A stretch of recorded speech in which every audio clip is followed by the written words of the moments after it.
Bonjour et bienvenue sur les VSD de Minapro. Je suis Amina Diagne et aujourd'hui samedi, on s'intéresse aux habitudes qui restent ou aux méthodes à mettre en place pour des habitudes qui conduisent à un succès personnel ou professionnel. La principale différence entre les personnes qui réussissent et les personnes qui échouent, c'est dans la nature des habitudes qui sont mises en place et dans le fait d'être constant dans la mise en pratique de ces habitudes-là. Après plusieurs recherches, je me suis rendu compte qu'il y a 6 éléments qui reviennent systématiquement pour augmenter les chances que des bonnes habitudes s'installent et deviennent naturelles. Alors, le premier élément, c'est d'avoir une pensée positive. C'est être convaincu que quand on se donne un objectif ou quand on a une vision, il y a tout qui se met en place pour qu'on puisse atteindre cette vision-là et ne pas avoir des pensées qui nous limitent ou ne pas nous freiner nous-mêmes dans nos capacités. Donc, c'est d'être conscient que tout ce à quoi on veut arriver, en mettant en place les bonnes pratiques, on peut y arriver. Donc ça, c'est le premier élément sur lequel il faut travailler, la nature de nos pensées et se ressourcer avec des pensées qui nous motivent, qui nous permettent d'avancer. Le deuxième élément, c'est de créer un élément déclencheur. Alors, un élément déclencheur, c'est quoi? Souvent, pour ceux, par exemple, qui boivent du thé, on va avoir l'habitude à chaque fois que j'ai fini de manger, il me faut un thé. Ou à chaque fois que j'ai fini de manger, il me faut un dessert. Ou pour d'autres, c'est dès que je me réveille, après ma douche, je prends un café. Et donc, ce sont des éléments déclencheurs qui font que l'habitude devient très naturelle parce qu'elle est liée et associée à un élément précédent. Donc, ça veut dire que vous allez pouvoir décider à chaque fois que je termine de prendre ma douche, je vais lire 2 pages. À chaque fois que je me réveille, je vais faire 5 minutes de sport et autres. Troisième élément, c'est d'avoir une pratique délibérée. Alors, une pratique délibérée, c'est quoi? En anglais, il y a une phrase qui dit Practice makes perfect. Donc, à force de pratiquer, on devient excellent. Seulement, les recherches montrent que ceux qui s'améliorent, ce n'est pas juste ceux qui répètent tous les jours la même chose. Parce que si on répète tous les jours la même chose et qu'on n'a pas bien compris le circuit ou le parcours, on ne s'améliore pas forcément.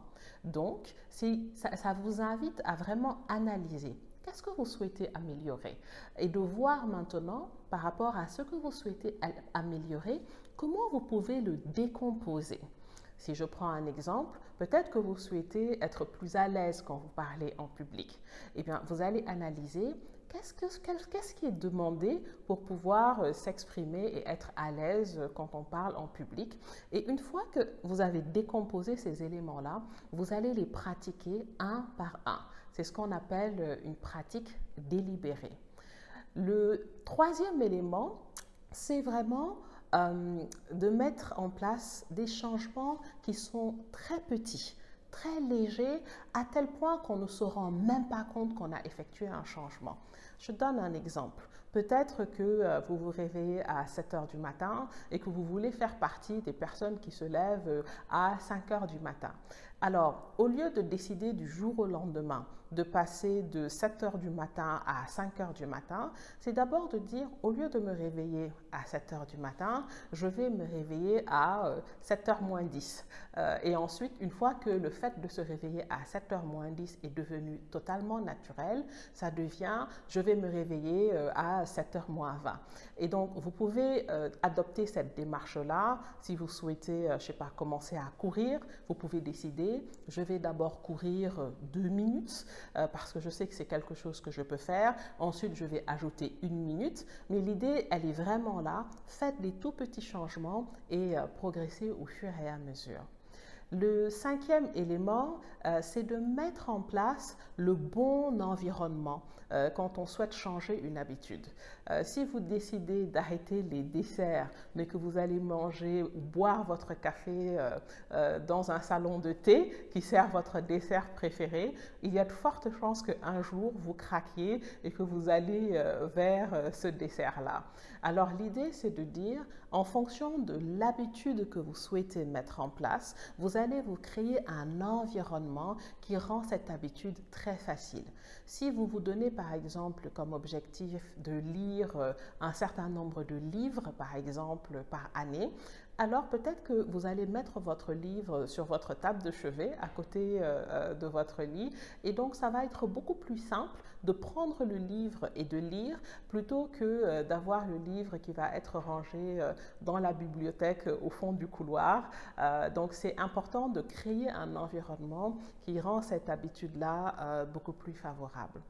Et enfin, le dernier élément, le sixième élément, c'est de se créer des récompenses. Pourquoi? C'est parce que les recherches montrent que le cerveau a besoin d'avoir des objectifs qui sont atteignables, et le fait d'avoir atteint cet objectif-là vous donne vraiment le sentiment et la satisfaction d'avoir atteint un palier. Et donc, vous pouvez décider, quand je vais réussir à courir 10 minutes, par exemple, je vais m'acheter une nouvelle paire de chaussures, ou je vais m'acheter des écouteurs fancy pour faire mon sport.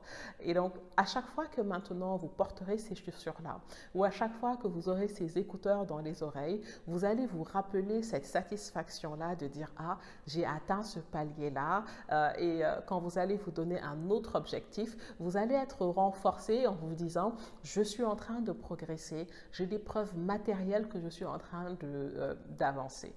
Donc voilà ces 6 éléments-là qui sont presque obligatoires, ou en tout cas qui favorisent et qui facilitent le fait d'adopter des habitudes positives qui vont augmenter nos chances de succès. Je vous invite à les revoir et à les aménager et à les mettre à votre sauce par rapport aux objectifs que vous vous donnez. Et je vous dis à la semaine prochaine sur le prochain épisode des VSD de MINAPRO.